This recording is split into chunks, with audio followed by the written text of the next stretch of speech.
Hi friends, எல்லாருக்கும் வணக்கம். பாருங்களேன், இது என்ன விதைன்னா முள்ளங்கி விதை. இந்த முள்ளங்கி விதை இன்றைக்கி போட போகிறோம். ஏன்னா இப்போது இந்த மாதிரி ஒரு 1/2 இன்ச்சு அளவுக்கு நம்ம சும்மா விரலால் இந்த மாதிரி பண்ணிக்கணும். பண்ணிக்கிட்டு 1 2 விதையே அதிகம்தான், 1 கூட போட்டால் போதும். இப்போது நம்ம இந்த முள்ளங்கி விதை போடுறோன்னு வைங்களேன், சும்மா மாடி தோட்டத்தில் இந்த மாதிரி கொஞ்சம் ஸ்பேஸ் இருந்தால் போதும். இது எதில் வச்சுருக்கேன் தெரியுமா? 100 லிட்ரு கேன் இருக்குல்ல, அந்த கேனில் தான் சும்மா அந்த கீரை இந்த மாதிரி ஏதாவது போட்டுக்கலாம் அப்படிங்கிறதுக்காக ரெடி பண்ணி வச்சது.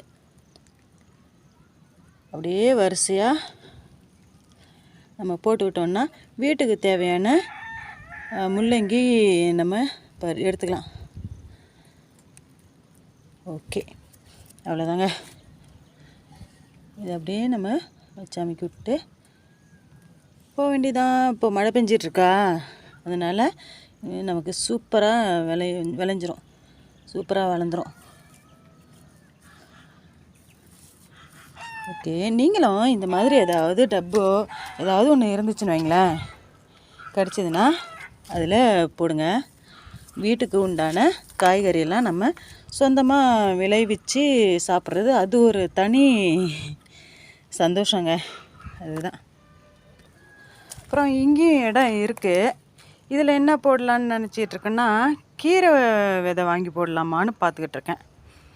இதில் கொஞ்சம் இந்த ரெயின் லில்லி இருக்குது.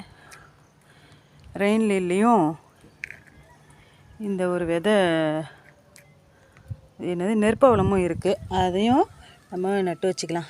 சூப்பராக இருக்கும். இந்த ரெயின் லில்லி ஒரு நல்ல மஞ்சள் கலரில் சூப்பராக இருக்கும். இதை தரையில் கொண்டு போய் வச்சுக்கலான்ட்டு அப்படியே நட்டு வைக்கிறேன். இனிமேல் இது ஒரு 10 நாள் கழித்து நமக்கு முளைச்சிரும். முளைச்சதுன்னா எடுத்து ரீபாட் பண்ணி வச்சுக்கலாம். ஓகே, பாய்.